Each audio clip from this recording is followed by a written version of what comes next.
Bismillahirrahmanirrahim. Assalamualaikum warahmatullahi wabarakatuh. Waalaikumsalam warahmatullahi wabarakatuh.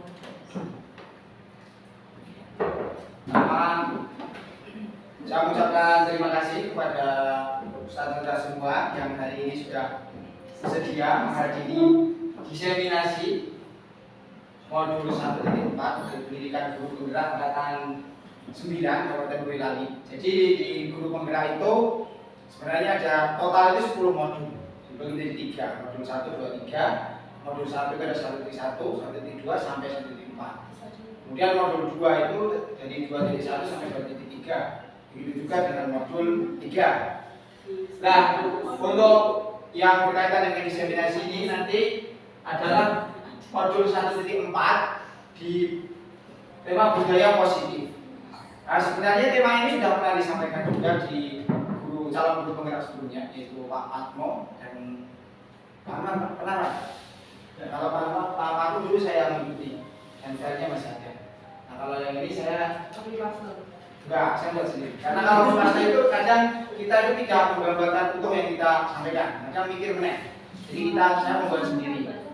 Gitu ya. Ini adalah budaya positif. Nah, sebelumnya mungkin bisa lain dulu. Ibaratnya berpasangan. Ini berpasangan, ini ada 1, 2, 3, 4, 5 pas ya. Ini sama malam sebelah malam sendirian. Coba misalkan yang sebelah kanan, mana kanan? Kanan itu menjadi A. Di mana A itu menggenggam tangannya. Di dalam genggaman tangannya itu terdapat sesuatu yang teramat berharga. Ya, amat berharga. Dan dia itu mencoba mempertahankan apa yang dimilikinya. Sementara yang di B itu adalah orang yang berusaha mendapatkan isi dari yang dimiliki A. Si B itu berusaha semaksimal mungkin untuk apa? Untuk agar membujuk A, boleh membujuk, boleh merayu, bicara merayu betul ya, boleh menghardik, boleh mencaci, boleh, pokoknya bisa segala cara dilakukan. Bisa. Coba kira-kira dibujuk, coba diperhatikan. Kira-kira yang B tadi bertugas membujuk, silakan dibujuk yang A untuk membuka tangannya, silakan. Aku bergantian. Pak Ahmad nggak usah ada pasangannya. Yang sebelah kanan yang A. Coba kira-kira.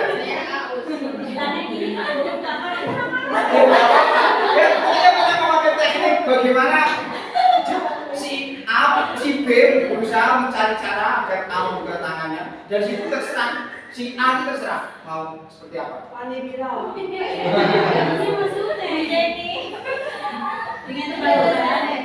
Enggak, dibujuk.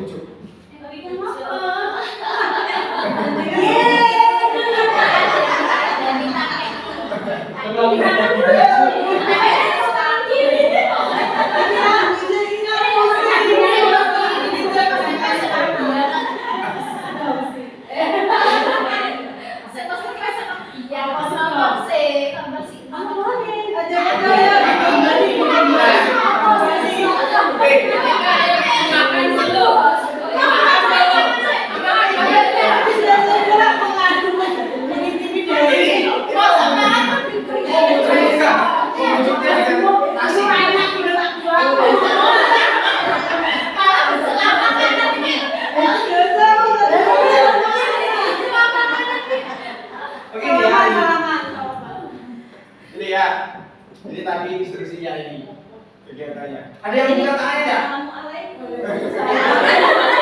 Jangan menyerahkan yang dia kasih. Coba. Coba apakah A yang bertugas sebagai A? Apakah A itu membuka kepala tangannya? Ada yang membuka ya?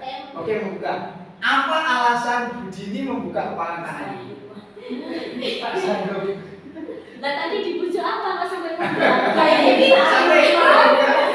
Apa bujukannya Bu Dini sehingga mau membuka kepala tangan? Dia suka rela menyerahkan. Oke, ini tidak ada jawaban yang salah ya, jawaban yang tidak ada. benda berharga tadi kepada Bu Pipit? Alasannya, ya saya menyerahkan aja. Oke, yang berikutnya, yang tidak membuka, Jom, tidak membuka. Oh, tidak membuka. Ini di sini Saya membuka saja. membuka saja. Jawab. Karena yang saya merasa yang nggak berharga tadi lebih berharga dari. Oh, gitu. Iya. Ya, terima kasih. Yang tidak membuka. Ini saya kasih tahu alasannya. Tadi mau dikasih sesuatu lah, nggak tahu sesuatu kira apa tahu. Oh, betul tahunya tadi aku tahu bakso enak. Jujur, berarti jenengan Berarti kuku. sesuatu itu tidak lebih berharga dari apa yang saya beli. Oh, yang ditawarkan tidak lebih sesuatu, tidak lebih berharga daripada orang bernama. Bu Asti, kenapa? Saya nggak tahu kenapa. Oh, ya, kenapa? Yang penting saya nggak mau aja. Oh, oke, tidak apa-apa. Bu, ya ini Bu apa? Rujukannya kurang menarik. Oh, Kurang tahu. ya artinya beragam jawaban itu menunjukkan diferensiasi kita, ya. Keberagaman kita yang harus seperti itu. Nah, dalam kegiatan tadi, siapa sebenarnya yang memegang kendali? Siapa sebenarnya yang memegang kontrol untuk membuka atau menutup kepala? Siapa? Iya, ya. Jadi mengepalkan tangannya. B punya kontrol enggak sebenarnya? Jadi dalam hal ini yang memegang kendali itu adalah sebenarnya orang. Ya siap. Dia penonton itu sok. Nanti dikirimkan. Kita berkolaborasi. Ini PP Nah, ini. gurunya lagi. Maka ini ada miskonsepsi makna kontrol. Ini orang Dr. William Glasser ya. Jadi lagi ilusi itu kan gambaran tapi tidak nyata. Satu, kita ini sering merasa, bahkan sering merasa itu guru itu bisa mengontrol murid. Iya enggak? Kita sering merasa seperti itu. Ilusi, sebenarnya itu hanya ilusi. Selalu. Ya kan? Ilusi itu kan gambaran, padahal itu bukan kenyataan. Kita sering merasa kita itu bisa mengontrol murid kita. Kemudian yang kedua, semua penguatan positif, efektif dan bermanfaat. Nah, ini juga ilusi. Karena tidak semuanya penguatan positif itu efektif dan tidak semua penguatan positif itu bermanfaat. Nah, ini gambaran. Jadi ada itu berkebalikannya, itu berkebalikannya. Yang ketiga, ilusi bahwa kritik dan membuat orang merasa bersalah itu dapat mengatakan karakter. Kita kadang mengkritik ya, mengkritik itu tujuannya itu kadang ya tujuan kita itu baik, tetapi disampaikan dengan cara yang kurang tepat. Nah, salah satu adalah untuk kritik. Kita kadang beranggapan bahwa dengan mengkritik itu nanti justru akan menguatkan karakter. Nah, itu sebenarnya ilusi. Gambarannya itu tidak sesuai dengan realita. Atau membuat orang merasa bersalah. Membuat anak itu down yang merasa bersalah dengan harapan kedepannya dia bisa memperbaiki perbuatannya saat ini. Itu sebenarnya bukan dari ilusi. Kemudian yang berikutnya, ilusi bahwa orang dewasa memiliki hak untuk memaksa. Nah, ini kita itu ada memaksa dan kita merasa bahwa karena kita lebih dewasa, kita memaksa orang yang lebih muda daripada kita, khususnya dalam hal ini adalah murid kita, untuk melakukan sesuatu secara terpaksa. Ini bagian dari ilusi. Ini miskonsepsinya ya. Jadi kita belajar bahwa hal-hal ini, apa yang kita tuliskan di baca ini adalah bagian dari ilusi. Nah, lanjut. Nah, ini stimulus respon. Kita merasa enggak? Sebenarnya mana ini? Kebutuhan kita sama atau kebutuhan kita berbeda? Kebutuhan kita berbeda. Respon ini teori kontrolnya. Semua orang melihat hal yang sama. Nah, realitanya bahwa teori kontrolnya setiap orang memiliki gambaran yang berbeda. Terus kita mencoba mengubah orang agar berpandangan sama dengan kita. Tapi teori kontrolnya adalah kita berusaha memahami pandangan orang lain tentang dunia. Artinya setiap orang itu memiliki sudut pandangnya sendiri-sendiri. Dan kalau kita tidak bisa mengubah cara pandangnya karena setiap orang itu melihat dari sudutnya sendiri-sendiri, titiknya sendiri-sendiri. Nah, ini perilaku buruk dilihat sebagai suatu kesalahan dan semua perilaku itu memiliki tujuan. Orang lain bisa mengontrol saya. Nah, tadi sudah kita contoh di pembukaan lagi ya. Hanya Anda yang bisa mengontrol diri kita sendiri. Sebenarnya kontrol diri kita diri kita sendiri, bukan terletak pada orang lain. Entah itu kontrol perbuatan, entah itu kontrol sikap, juga termasuk kontrol perasaan. Sebenarnya adalah kita yang bisa mengontrol diri kita sendiri. Nah, saya bisa mengontrol orang lain, ya, tidak bisa. Saya tidak bisa mengontrol orang lain. Tapi kalau misalkan ada yang membuka kepala itu, sebenarnya bukan berarti yang si B tadi itu dia itu memiliki kontrol terhadap orang itu. Tetapi saat itu kondisi yang terjadi adalah bahwa si A yang kepalanya menggenggam itu, dia itu menyerahkan dirinya untuk dikontrol. Jadi kita tidak memiliki kontrol, tapi dia sedang menyerahkan diri untuk dikontrol. Pada hakikatnya kita tidak bisa mengontrol orang lain. Nah, model berpikir menang kalah, model berpikirnya menang menang.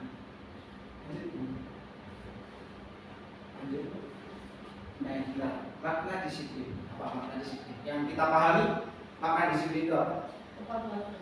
Oke, tepat waktu, taat aturan, teratur. Yang jawaban yang lain? Tepat waktu. Nah, ini sering dihubungkan dengan ini. Ini ya sering dihubungkan dengan kata tertib kalau disampaikannya. Teratur, patuh, hukuman. Intinya disiplin itu sering kita memaknai disiplin itu identik dengan tidak nyaman. Ya, kalau makan tepat waktu, muridnya ada aturan yang harus ditaati, patuh, kemudian ada hukumannya. Nah, padahal poin pentingnya adalah satu, poin penting dari makna disiplin adalah motivasi internal. Jadi motivasi yang dari dalam diri kita sendiri. Gitu ya. Bagaimana cara memunculkan motivasi internal? Orang itu akan memiliki motivasi internal kalau dia memegang meyakini nilai-nilai yang dijalankan. Kalau dia memegang disiplin, dia itu anggap sebagai sesuatu yang baik, maka dia akan motivasinya akan muncul. Jadi nilai apa yang dia pegang, erat kaitannya dengan motivasi. Bisa bertanggung jawab dengan apa yang dilakukan. Jadi ketika kita melakukan sesuatu, bentuk disiplinnya adalah bertanggung jawab. Bertanggung jawab terhadap apa yang kita lakukan. Jadi kalau misalkan dia melakukan suatu kesalahan, maka dia mempertanggungjawabkan kesalahan itu. Kalau dia melakukan sesuatu, dia punya alasan, punya keberanian untuk bertanggung jawab. Mungkin tanggung jawabnya itu sesuatu yang tidak enak, tapi karena dia memegang disiplin itu, maka dia akan bertanggung jawab terhadap apa yang dilakukan. Nah, kemudian berdasar pada nilai-nilai kebajikan universal. Sebenarnya kebajikan universal itu kebajikan yang dimaknai itu sudah dimaknai umum, secara umum itu sesuatu yang baik. Kalau dalam kita sering kenal amar ma'ruf apa? Nah, ma'ruf itu apa ma'ruf? Baik, ma'ruf itu baik. Bu Pipit, Bu Basara. Ma'ruf itu apa? Ma'ruf itu apa? Baik ya. Nah, berasal dari kata apa? Arafah ya, pada dasarnya arafah, mengetahui. Jadi sesuatu yang sudah diketahui itu baik. Sesuatu yang sudah diketahui itu baik. Tanpa banyak mikir itu sudah baik. Nah, kalau dalam ini adalah kebajikan universal. Bentar, pelan. Amputan lupa. Ini nanti jawab begitu, tidak apa-apa. Kebajikan itu adalah ini salah satunya. Sebenarnya ada poinnya itu banyak. Dan poinnya itu banyak sebenarnya karena kebajikan universal. Apa profil pelajar Pancasila itu? Apa saja Pak profil pelajar Pancasila?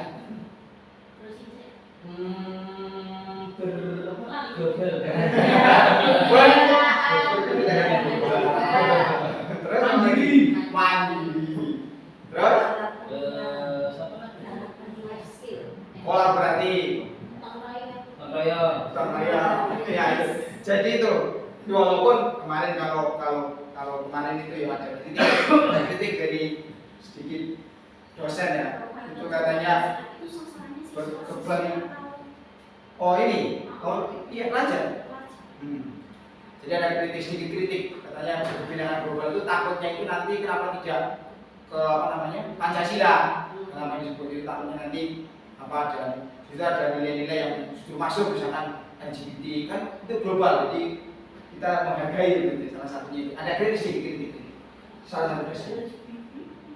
Ini aja jadi salah satu nilainya adalah profil pelajar Pancasila. Jadi poin-poinnya lain. Jangan global itu yuk. Nilai-nilai universal yang baik itu yuk kita sudah pahami banyak sekali. Yang salah satu yang saya ambil dari ini adalah profil pelajar Pancasila. Lanjut untuk sini. Ya. Motivasi perilaku manusia. Lanjut. Nah ini. Seseorang melakukan motivasi, melakukan suatu tindakan, berperilaku itu pasti punya motif, pasti punya alasan, dan alasan itu nanti juga menentukan langkahnya ke depan. Ya. Kalau di modul 1.4, alasan orang atau motivasi seseorang melakukan tindakan atau berperilaku ada 3. Yang pertama menghindari hukuman. Contoh, kenapa kok murid datang tepat waktu? Misalnya, misalkan tidak dihukum, biar tidak menunggu apel di luar gerbang. Itu bisa jadi ada tidak seperti itu? Ada. Misalkan, pasti ada. Atau hukuman yang lainnya. Jadi bisa karena menghindari hukuman. Anak membawa buku pelajaran. Bisa jadi dia anak daripada nanti dihukum. Jadi menghindari hukuman. Yang kedua mendapatkan imbalan. Jadi dia kalau saya melakukan ini, apa tuh yang saya dapatkan? Kalau saya melakukan itu, apa tuh dampaknya untuk saya? Itu imbalan. Yang ketiga, yang tadi saya sampaikan ke Bu Heni, menghargai diri sesuai nilai yang diyakini. Nah ini motivasi pertanyaan ini. Kalau misalkan ada murid bertugas dikerjakan dengan baik, tepat waktu, kemudian dia disiplin dan itu konsisten. Jadi karena dia memang memegang teguh nilai-nilai itu, dia meyakini bahwa disiplin itu ya berarti sesuatu yang menurut dia adalah nilai-nilai kebajikan yang diyakini. Nah kalau kita misalkan termasuk disiplin guru, berarti itu juga termasuk guru ini kan ya, iya kan? Guru yang nggak disiplin itu apakah nggak bisa menghargai dirinya? Nah, nilai yang diyakininya mungkin nilai yang diyakini oleh belum seorang itu. Iya. Nilainya itu berbeda dengan yang lain, letaknya ya. Iya, biasanya kalau di di peringkat itu bisa di 1 sampai 10 berarti ada di poin berapa. Jadi kan orang yang disiplin itu dia menghargai nilai dirinya sendiri. Ya nilai-nilai yang dia itu dia meyakini saya itu disiplin itu bukan untuk mendapatkan imbalan kok. Maka saya senang tertarik kalau dengan istilah dipuji tidak terbang, dicaci tidak tumbang. Kan jadi kan seperti itu ya. Enak. Dipuji saya melakukan itu bukan pujian kok. Tapi gini Pak, sebenarnya seseorang itu semuanya pengen disiplin, semuanya pengen nakal. Tetapi mungkin kadang-kadang situasi atau faktor mungkin dari luar atau dari dalam diri sendiri mungkin yang tidak memungkinkan untuk disiplin gitu loh. Jadi itu tadi genggaman tangannya jangan sampai ini kan kita kan mengontrol orang lain. Betul. Kan kita yang bisa punya kontrol dan itu kan gini, disiplin itu misalkan contoh dalam hal tepat waktu misalkan di tepat waktu tadi. Kan bisa lihat pola, itu kan pola. Misalkan biasanya disiplin, tiba-tiba ada kejadian dia beberapa kali kok telat. Itu kan misalkan 1 sampai 100, misalkan dia melakukan 5 kali, kan dia masih 95%. Nah, tapi kalau misalkan dia terlalu sering seperti itu, berarti itu mungkin ya dia masih dikontrol sisi kontrol dirinya itu yang perlu misalnya kasus mungkin anak sekolah pengen ikut disiplin, pengen yo tepat. Iya. Akhirnya main Agak jauh. Enggak, tapi enak sih kan. Enak loh. Enggak, ya nanti kan kita biasanya kita punya itu. Kita bisa memperkirakan jarak sekian, waktu tempuh sekian. Berarti kalau biasanya ada kendala itu berapa menit kan kita yang lebih tahu ya. Kita lebih tahu diri kita sendiri. Berarti ada waktu berapa yang perlu saya tambahkan untuk ini. Nanti itu bisa di apa namanya? Kalau dengan berjalannya waktu bisa dia melakukan kita refleksi. Apa kok ini ada apa? Jadi sebelah sana ini harus. Nah, kalau di modul sebelumnya refleksi itu ini di luar modul ya. Refleksi itu seperti ini Bu. Pernah bercermin di air? Pernah bercermin di air? Saya punya cermin ini Pak. Enggak, di air. Oh iya. Bukan cermin kaca. Pernah bercermin di air enggak? Nengok dia jeblong. Iya. Kan bisa juga misalkan di sungai yang jernih itu. Pernah enggak?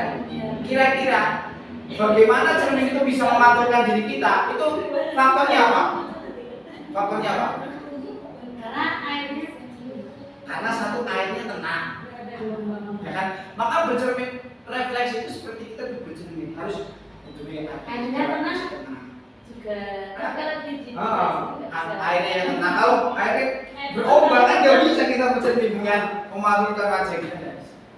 Gitu ya. Jadi, kalau dalam buku Prophetic Parenting itu orang melakukan sesuatu ada tiga, yaitu kalau melakukan kesalahan itu karena dia tidak tahu, dia kemudian kesalahan aplikatif, dia tahu tapi dia terjatuh dalam kesalahan, atau ketiga dia itu melakukan karena mencari perhatian. Jadi apa yang dicoba? kesalahan aplikatif, dia itu paham, tapi suatu saat dia terjatuh pada kesalahan itu.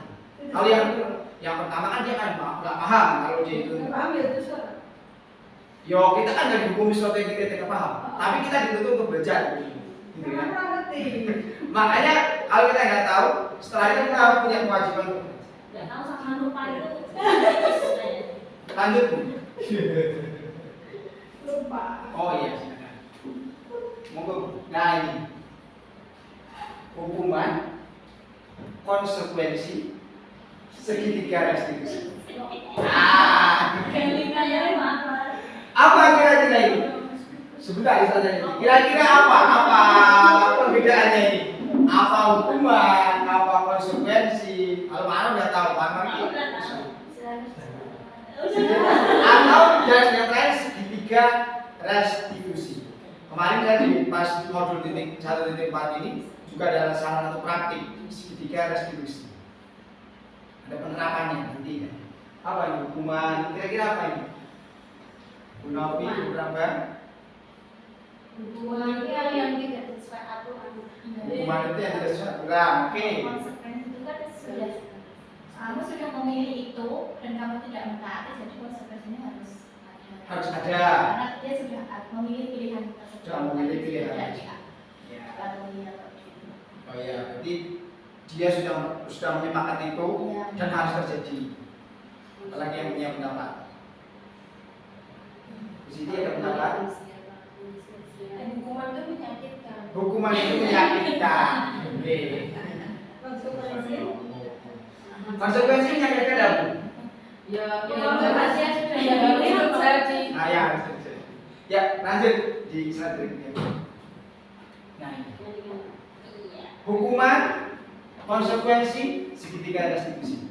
Hukuman itu sesuatu yang menyakitkan harus terjadi.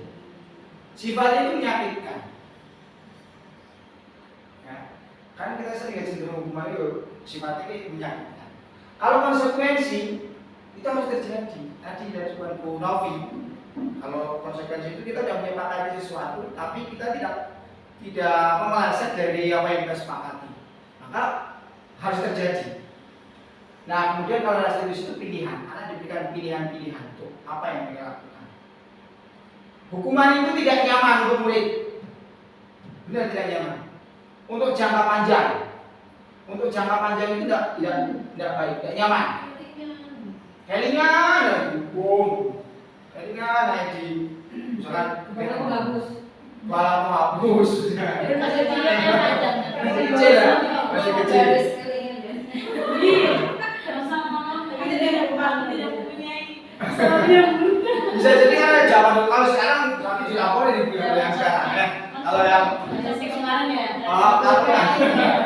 Kalau hukuman ya tidak nyaman untuk jangka panjang itu masih kita terbayang, mungkin masih ada di sebagian memori kita mungkin dilempar, menghapus.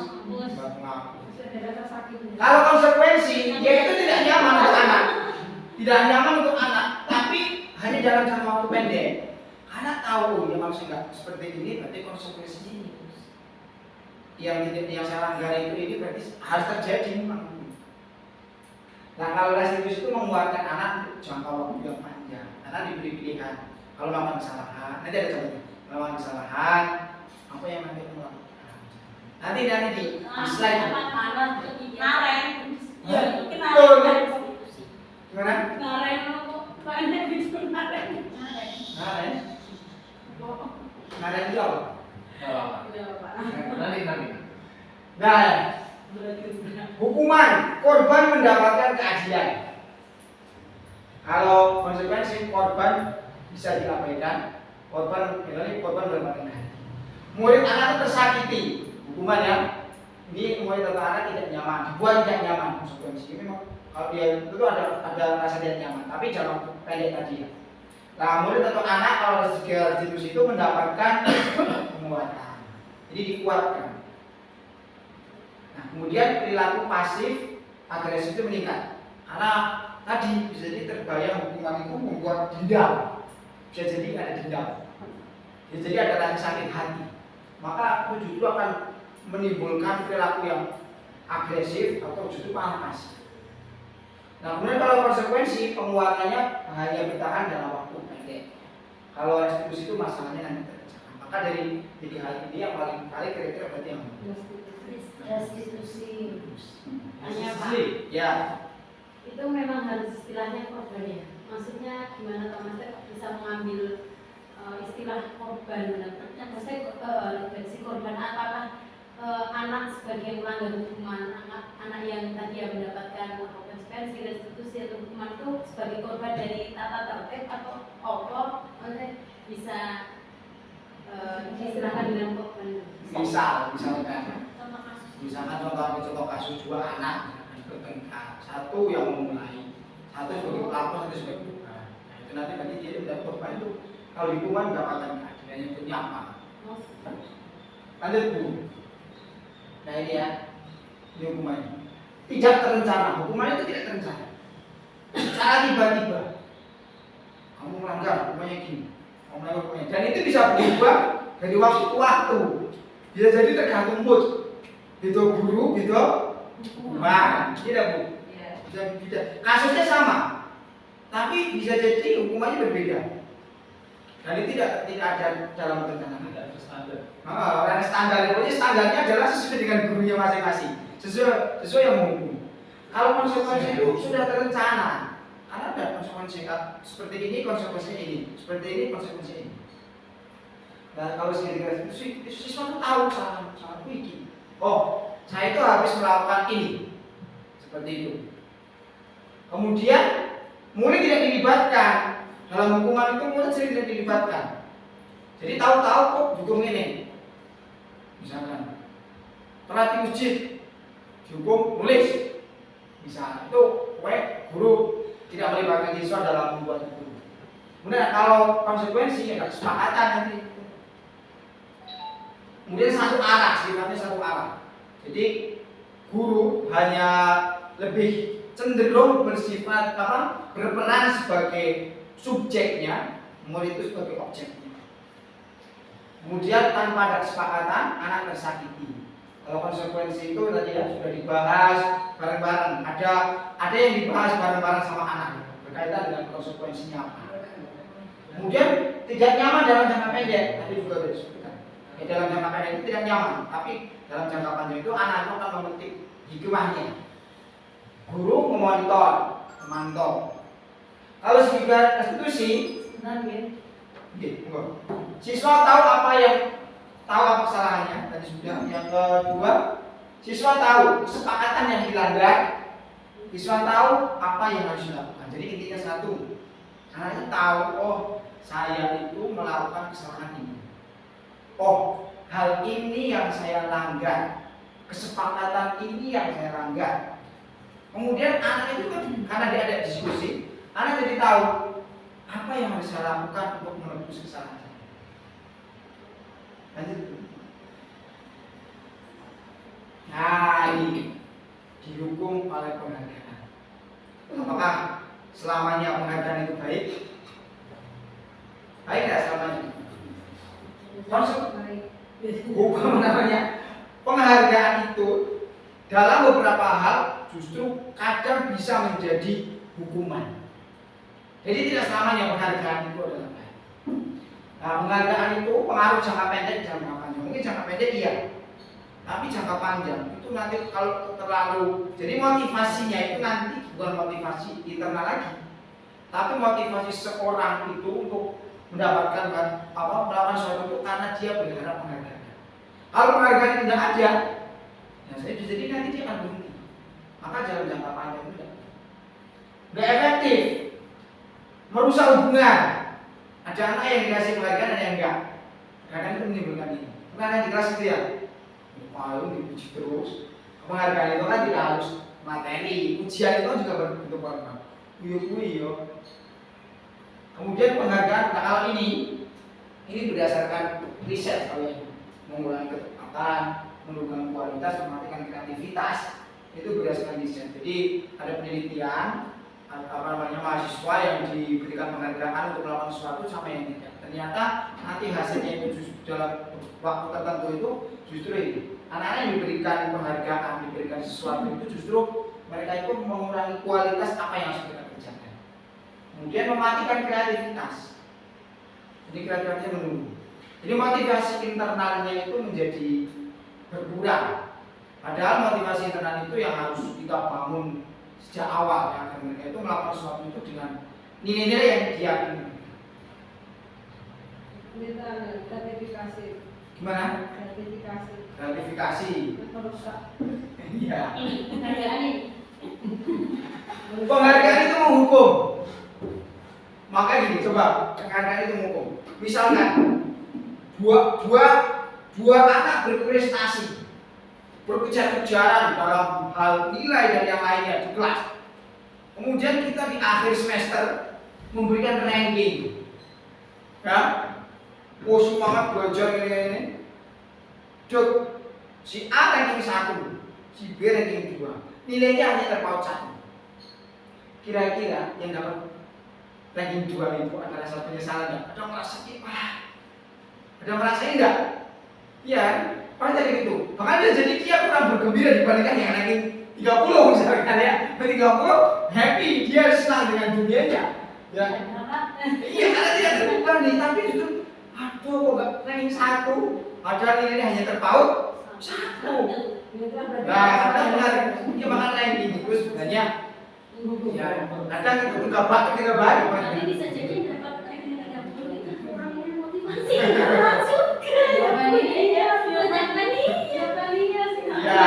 Jadi pada juga kau nanya, kau dari dulu kau tidak bilang. Iya, saya itu nggak pernah. Sebenarnya itu saya tuh nggak pernah begitu anak-anakku nilainya. Zubair misalnya pun nilainya, karena ya wis lapor. Terus bisa diapain kalau nggak boleh dikasih penghargaan? Enggak, bukan tidak dikasih penghargaan, tapi penghargaan itu bukan berarti terus-terusan, karena nanti efek jangka panjang. Jadi nggak baik. Bukan berarti tidak boleh, tapi dibuat skala dengan aturan atau beberapa waktu tertentu. Bukan tidak boleh, tapi keseringan memberikan penghargaan itu bisa menjadi racun. Ini kan juga memberi penghargaan. Ya. Apresiasi. Sama apresiasi. Penghargaan, atau tangan pujian, itu kan untuk penghargaan. Ya. Dan kadang ya gemulok. Lanjut. Nah, kesepakatan kelas. Lanjut. Di kelas ada kesepakatan. Di kelas. Nah, ada di kelas dengan itu kesepakatan kelas atau peraturan kelas? Ada. Peraturan kelas ada. Ada peraturan dan kesepakatan. Oke. Bu Hasti. Ada peraturan Meneruskan yang dulu. meneruskan yang dulu. Ada kesepakatan. Oh, karena yang masalahnya belum selesai tadi. biasanya kalau begitu gini, oh gitu ya. Iya. Wali kelas. Bu ini ada enggak? Yang jenengan ada peraturan atau ada kesepakatan? Kesepakatan. Kesepakatan. Pak Anwar? Nah, Ada yang mana? kesepakatan. Kesepakatan ya. Nah, yang materi ini kenapa tidak peraturan? Kenapa tidak kesepakatan? Ya, kesepakatan kelas kenapa tidak peraturan? Nanti ada bedanya sebenarnya. Apa itu kesepakatan kelas? Apa itu peraturan kelas? Itu sebenarnya ada bedanya dan ada langkahnya. Nanti, nah, coba dijawab dulu ini. Lanjut Bu. Stop sih, jangan ditambah sih. Mengapa kita memakai helm saat berkendara? Jujur lah, jujur. Mengapa kita memakai helm saat berkendara? Keselamatan. Oke, keselamatan, tenang. Stylish. Hah? Dan baru.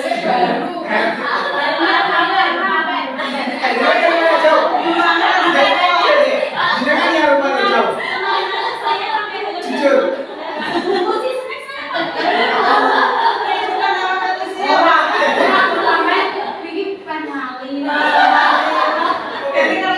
Ini berarti pamer.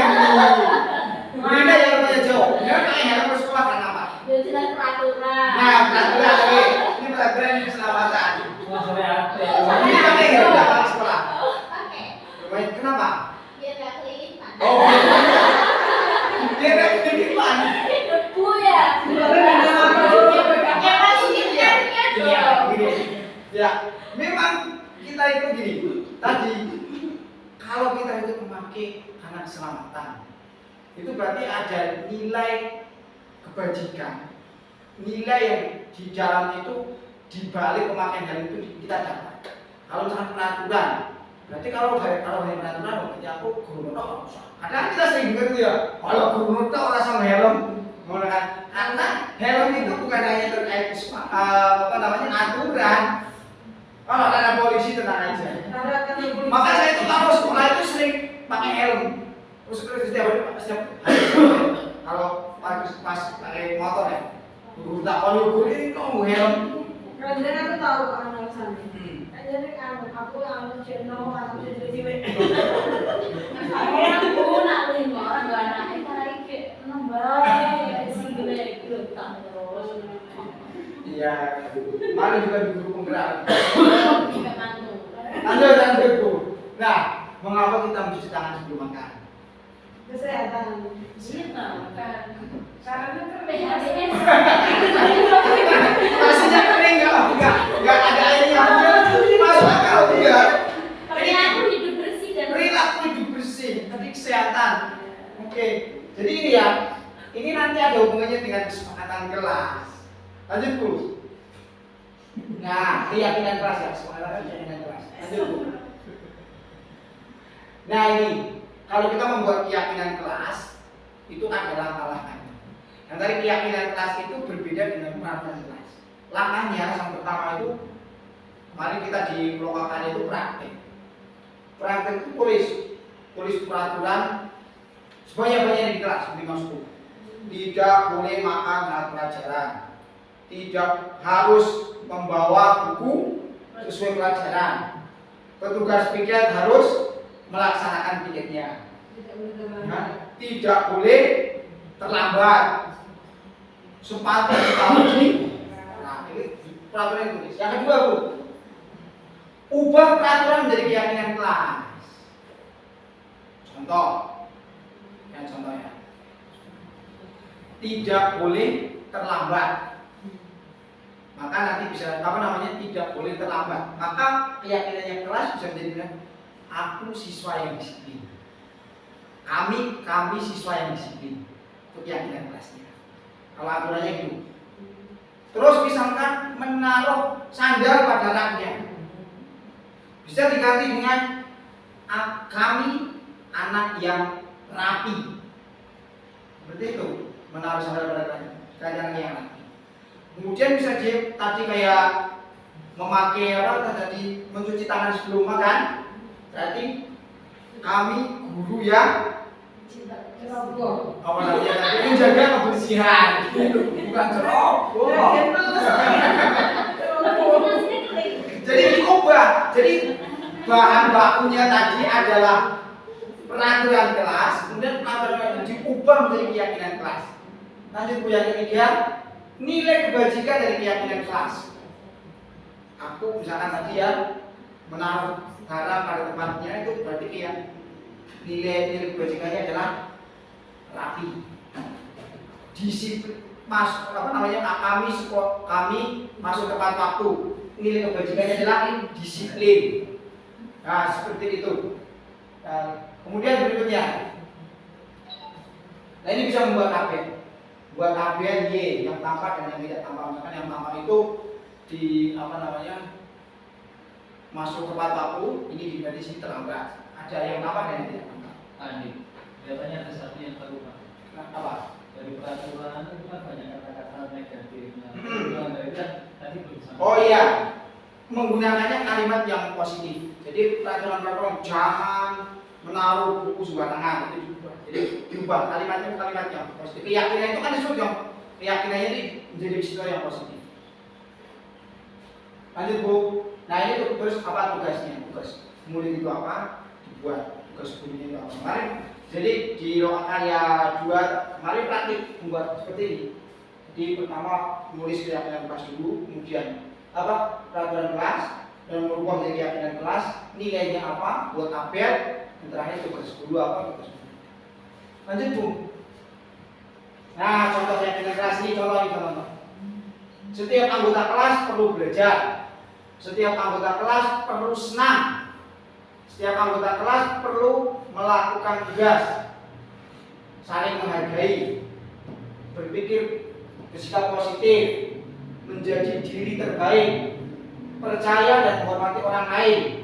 Serta barang miliknya. Itu kan kalau peraturan kan misalkan ini, kalau peraturan kelas ini bisa jadi juga kan tidak boleh mengambil barang orang lain. Nah ini bisa dikaitkan dengan menghormati barang orang lain. Barang miliknya dan nah itu kan banyak kelas. Senantiasa membantu. Nah ini contoh banyak. Sangat penting menghormati semua orang dan barang milik orang. Sangat penting mengerjakan pekerjaan, mengikuti kegiatan yang telah ditugaskan. Contohnya misalnya tiket. Lanjut itu. Nah ini tampak seperti itu. Datang tepat waktu, tidak tampak seperti sering. Terlambat. Menyapa teman dan guru. Tak acuh, sebenarnya kita itu sering salah loh. Acuh itu dalam bahasa Indonesia itu peduli. Iya, orang itu masuk acuh banget, dia peduli banget. Tak acuh itu sebenarnya itu peduli. Acuh tak acuh berarti Acuh itu peduli. acuh tak acuh. Oh iya. Peduli sama. Sebenarnya kadang kita lupa. Sama kalau kita mengucapkan subhanallah sama masya Allah, ya bagus subhanallah, ya masya Allah, ya. Tak benar, sebelumnya ini masih keyakinan kelas. Mengembalikan barang yang telah dipinjam yang tidak tampak itu yo tidak mengembalikan barang. Tekun dan menyimak guru, ini tidak mendengarkan guru, menyerahkan tugas tepat waktu, tugas sudah dikerjakan, memberikan hasil terbaik, asal-asalan mengerjakan tugas. Ini contohnya. Lanjut. Nah ini contoh tugas tadi yang poin terakhir, yang poin 5 itu adalah tugas guru, tugas murid. Nah ini tugasnya ini. Guru mengajar, mendidik, menjawab pertanyaan, memberi nilai, mengatur kelas, menegakkan peraturan kelas, menjalankan keyakinan kelas, peduli terhadap semua murid. Ini tugas muridnya ini. Nah guru tugasnya bukan menyakiti atau disakiti, memaksa kamu belajar, merapikan barang-barang murid. Itu juga bukan tugas guru. Menyiapkan makanan, ini tugas guru sekolah kita. Iya, sudah bukan ini. Maka tuh orangnya.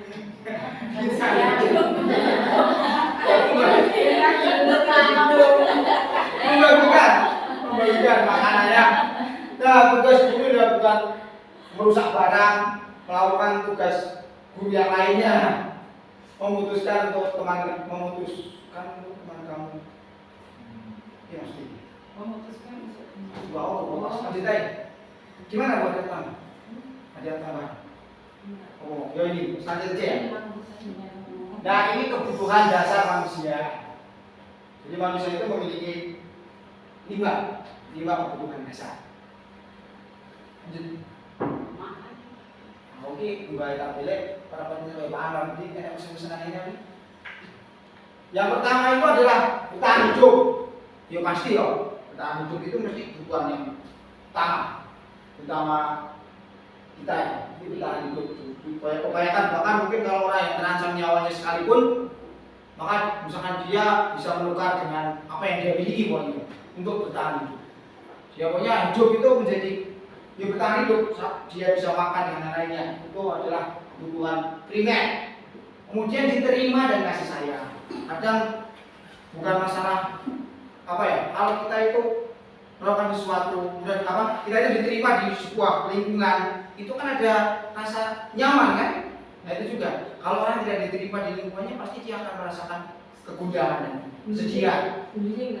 Ya, maka diterima di lingkungannya, rasa diterima di komunitasnya, kemudian mendapatkan kasih sayang, itu juga kebutuhan dasar manusia. Penguasaan, kayak Pak ini kemarin di CGP itu kan ada, saya tanya apa namanya, ada teman CGP itu suaminya itu 2 kali nyalon, sudah jadi kepala desa 2 kali, periode ketiga dia nyalon lagi, danaan lebih banyak. Saya tanya, kalau kira-kira dengan itu nanti kembali tidak selama masa penjabat yang apa namanya, yang dicari itu terus apa? Kamu sampai menghabiskan banyak sekali ini. Nama besar, penguasaan. Jadi memiliki kekuasaan itu kan sudah dari kebahagiaan. Nah kita juga apa namanya, kalau orang berebut jabatan dan lainnya mungkin sisi kebutuhan dia terhadap jabatan itu sangat besar. Karena dia bisa melakukan, kalau orang punya kuasa itu kan dia bisa melakukan apa yang menjadi kehendaknya. Dan kekuasaan keras punya keras sekolah, kan ya bisa apa, sesuatu yang tidak bisa dulu aku terhambat ini bisa nanti. Kemudian kebebasan, tidak tertekan itu. Kalau saya pernah menuliskan di Kompasian, itu sebenarnya saya mengutip dari perkataan seorang yang penulis. Itu ada 4 kebebasan yang manusia perlu ada dalam manusia. Kebebasan finansial, kebebasan spiritual, kebebasan psikologis, dan yang satunya ya saya lupa. Jadi kebebasan ideologi. Jadi dia berpikir itu tidak tertekan, mengungkapkan ide-idenya itu tidak tertekan. Jadi dia bebas. Ada kebebasan yang dia dapatkan, tidak tertekan. Di pekerjaan juga gitu. Lalu seperti ini tidak termasuk kalau kebebasan itu adalah kebebasan spiritual. Dia menjalankan agama itu bukan karena semata karena perintah, tapi karena kebutuhan. Dia merasa, jadi dia itu misalnya sholat malam itu bukan sebagai beban, sholat wajib bukan sebagai beban, tapi itu sebagai beban. Jadi itu dia telah memiliki kebebasan spiritual yang baik, yang psikologis tidak tertekan. Tadi dicaci tidak dipuji tidak terbang, dicaci tidak tumbang. Itu kan dia punya kebebasan psikologis, tidak ada yang bisa menekan saya, tidak ada yang bisa mempengaruhi psikologis saya. Kalaupun ada itu sedikit. Nah itu kemudian kesenangan, maka dari kreasi dan yang lainnya. Lanjut Bu. Lanjut. Jadi ke satu sebenarnya. Nah, 5 posisi kontrol. Nah ini sudah ya. Saya yang menguatkan ini sifat saya itu sebenarnya yang murojaah bagi yang sudah pernah mendapatkan anak sudah. Tahu saya bapakmu sudah pernah, anak sudah pernah. 5 posisi kontrol. Yang pertama menghukum. Tidak terjadi dulu. Menghukum dia, namanya menghukum. Ya menghukum. Ya jadi sifatnya senang menghukum dan tadi tidak berdasar, kemudian tiba-tiba gitu ya. Itu karena saya itu karena mungkin dukungannya. Kalau saya didukung dengan tapi yang baik dong, kita ya lakukan baik. Ya. Yang kedua, pemberi rasa bersalah. Iya toh, kamu itu gimana tuh? Coba jelaskan bola-boli, nggak paham. Nah itu, kamu gimana tuh kemarin salah, sekarang salah lagi. Kemarin dia tuh kamu tuh apa udah pakai sepatu, sekarang nggak pakai sepatu lagi. Gitu ya. Kamu gimana itu membuat anak rasa bersalah. Kamu gimana toh? Guru ngono tok ora ngerti. Lanjut. Teman itu ya oh ya ora sayang karo aku. Iki ora belajar ora sayang karo aku. Jadi dia memposisikan dirinya di guru dengan murid itu sebagai teman. Jadi teman ya kadang terlalu dekat dan terlalu kadang setara gitu ya. Iya, jadinya tidak bisa membedakan. Iya, karena tidak bisa membedakan dia sebagai guru atau sebagai teman terlalu dekat. Kemudian yang berikutnya pemantau itu tadi misalkan ada nama kesalahan ditanya misalkan, kamu tahu nggak apa kesalahan yang kamu lakukan? Oh kamu terus keyakinan kelas mana yang kamu langgar ini jadi pemantau. Jadi ada dasarnya dia melakukan sesuatu itu ada dasarnya, ada pemantau itu ada dasarnya. Oh iya ada peraturan, ada kesepakatan kelasnya, kamu melakukan melanggar ya. Yang berikutnya adalah manajer. Kalau manajer ini tadi ya jadi apa namanya kesalahan digali. Misalkan ini bisa menerapkan segitiga restitusi juga. Tadi itu berarti perannya sebagai manajer. Dipanggil anaknya, dibuat nyaman apa namanya? Dia melakukan apa? Kamu harus melakukan ini ke mas. Iya. Benar tidak? Ya, dibuat nyaman terus. Apa ditanya kabarnya, kemudian dibuat nyaman, kemudian ditanya apa melakukan kesalahan. Betul. Keyakinan kelas apa yang kamu langgar ini? Kira-kira solusinya apa? Baik kamu depannya ini. Kendalanya apa? Lanjut. Sulit ya Pak ya. Nanti bisa kan? Enggak apa-apa. Itu kalau solusinya sulit, tapi katanya cepat. Iya. Tapi nanti jawabannya kan panjang. Dan memang kadang kita tuh tahu teorinya. Musuh dari teori yang baik itu biasanya adalah satu. Dari parenting itu punya satu. Rasa salah. Biasanya seperti teori ini rasa salah itu hilang. Dunia berkualitas, ini semua orang itu memiliki dunianya sendiri-sendiri dan bisa jadi antara satu orang dengan yang lainnya berbeda ya. Jadi dia yang dunia berkualitas itu aku senang dengan kalau saya senang membaca buku apa yang mau buku itu wes tekan jam 1 dulu itu aku kuat tangannya ya telat itu biasa. Atau ada yang punya dunia senang itu dia senang nongkrong atau senang jalan-jalan atau senang kemana nonton HP itu nonton HP itu bermanfaat ya tapi itu yang sisi yang positif ya dia. Lanjut. Nah ini segitiga restitusi itu intinya gini, segitiga restitusi itu satu, anak itu menyadari kesalahannya. Yang kedua, anak itu tahu solusinya, solusi untuknya. Kemudian dia bisa mencari menerapkan solusi itu. Jangan contohnya apa ya? Menstabilkan identitas. Kalau kemarin berarti itu, yo duduk, terus tanya, Mas, gimana kabarnya? Tidak baik Pak. Pak Andi, Mas A, misalkan punya waktu enggak? Kayak dulu kita coaching itu Bu. Ya, punya waktu enggak?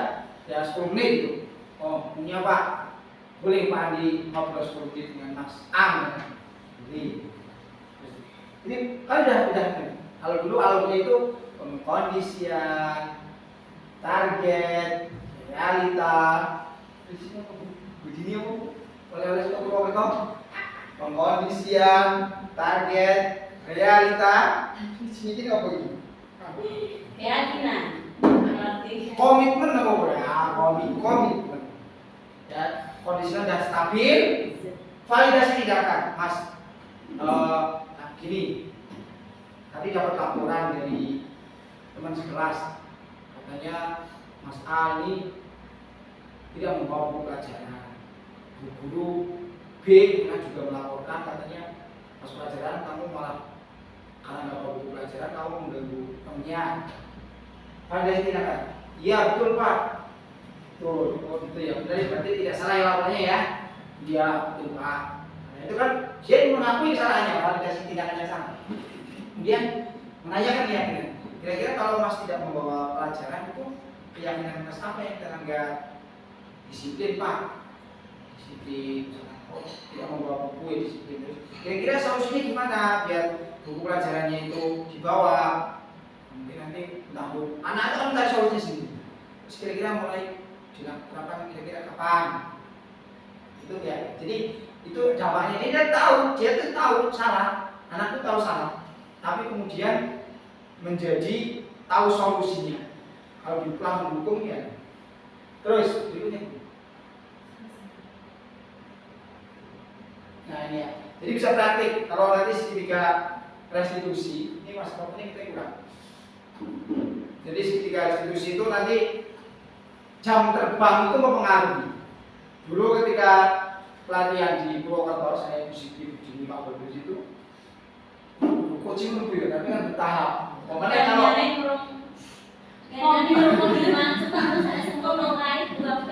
semua tuh budini, senior awal begini. Lalu kalian itu kok bener-bener Nah, itu tahapan. Jadi jam terbang itu mempengaruhi. Tentu ya apapun ya. Kalau ini kan sifatnya keterampilan. Kita ketika diskusi dengan anak itu sifatnya itu adalah keterampilan. Jadi kalau namanya keterampilan itu kan tentu dengan semakin banyak jam terbangnya, maka dia akan semakin mahir, semakin pintar betul. Nah ini tadi modul 1.4. Jadi 4 modul. Di yang ternyata 1.4 aja Pak yang kayak gini. Yang modul 1, modul 2 ada nggak? 2.3 ada, 2.3 ada, 3 ada lagi. Wah banyak berarti, enggak saya berarti banyak ini. Maksudnya kalau yang ini diseminasi, jadi menyampaikan ke teman-teman dan harus di video minimal 60 menit. Ini pas 60 menit. Diupload berarti. Sebenarnya Iya minimal 60 harus 60 menit. itu hanya bisa diterapkan untuk anak usia SD saja. Segitiga itu bisa diterapkan untuk semua kalangan orang tua pun, misalkan musik dia musik telah. Ya pas praktek dulu kita kan gitu, ada yang kita berperan sebagai murid, ada yang sebagai guru. Misalkan Bu Siti senang telah di bawah kepala sekolah Pak Badrus Bu Siti. Siapa tahu ya tadi ditanya, itu bisa diterapkan ke semua kalangan.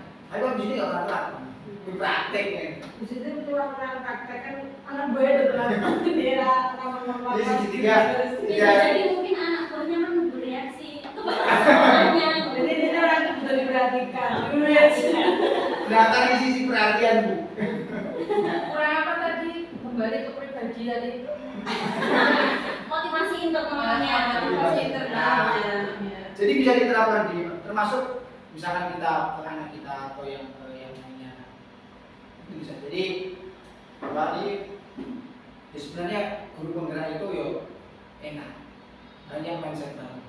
Akhirnya guru penggerak itu dulu sibuk banget, apalagi bareng PPG aku sembayangnya PPG kok kalau guru penggerak kok jungkir balik kok piye, kok dinikmati ternyata yo ternyata ya iso. Itu tinggal dipraktekkan dengan didik bersama Pak. Oh iya ya iya. Ya kan kita ilmu ya bersama. Betul. Nah makanya nih saya ini ada guru penggerak lagi. Guru penggerak lagi itu kalau bisa daftar. Ya, ada daftar. SD ya kan. Kan kalau dia masuk Jakodik bisa. ST kok. ST bisa Pak. Kalau yang penting jangan masih nggak Oh nggak melihat itu Iya, bisa. Aku kosong-kosong kabeh kelas. Dia gantian nanti. Enggak. Guru penggerak itu gini. Guru penggerak itu satu modul itu diselesaikan 1 bulan Pak ya? Hampir 1 bulan. Dan yang tatap maya itu 2 kali pasti. Jadi setiap 2 pekan itu 1 diskusi. Nanti hari berikutnya 2 hari berikut presentasi. Dan yang ketiga nanti elaborasi pemahaman itu dari pusat. Yang keempat rokakan. Rokakan itu tatap muka kadang 1 kadang. Kalau yang lainnya 70% guru penggerak itu lebih pada belajar mandiri. Kalau guru penggerak itu tidak mengganggu, diusahakan tidak mengganggu pelajaran. Tapi kalau PPG memang harus fokus. Iya. Jadi yang ditanya di situ. Makanya kalau guru penggerak itu seringnya siang atau sore. Siang atau Malam. Kalau malam saya tidak pernah. Yang malam saya bertepatan saya tidak pernah kalau malam. Jadi harapannya itu. Jadi yo ayo dong. Jadi memang terbuka mindset ya banyak ada. Apalagi kalau diskusi kita ketemu dengan kan dicampur kelasnya, ada yang dari SMP, dari SMA, satu kelompok aja juga kemudian TK saya yang dari TK, yang SD, ya ada mindset baru lah, punya pengalaman banyak ya teman-teman. Nanti pas kota karya yuk dioplos lagi dengan teman-teman yang lainnya. Jadi bisa saling menggali inspirasi lah, saling menggali inspirasi ya. Jadi memang tidak sibuk-sibuk banget lah.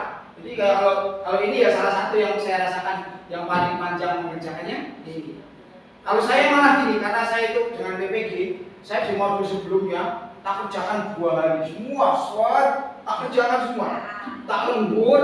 Kalau guru penggerak presentasi dosen, kan biasanya kalau PPG presentasi ya, saya presentasi awal, jadi saya presentasi awal. Ada paling muda, tua, juga ada pagi sih, beli baru itu tak lembur. Dan itu 2 hari selesai. Ya akhirnya saya tinggal menunggu ruang kolaborasi yang diskusi dengan teman-teman kan harus saya kerjakan sendiri.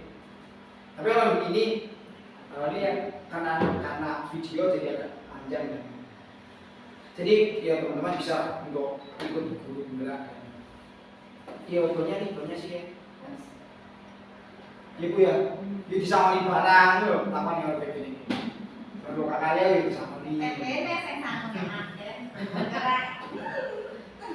Nah, gitu ya. Itu aja lah untuk diseminasi ya. Jadi yang kurang lebihnya kan 60 menit. Semoga tadi saya baca benar ya. Ya, itu aja. Terima kasih untuk kehadiran teman-teman semua bahwa hari ini dan kurang lebihnya pasti ada banyak yang tidak bisa saya sampaikan karena saya mengambil beberapa poin saja. Ada beberapa yang tidak saya sampaikan dan intinya saling melengkapi lah. Yang juga disampaikan Pak Anwar. Jadi tadi yang saya sampaikan udang atau mungkin saya ulangi. Itu aja. Terima kasih atas kehadiran teman-teman semuanya. Assalamualaikum warahmatullahi wabarakatuh. Waalaikumsalam warahmatullahi wabarakatuh.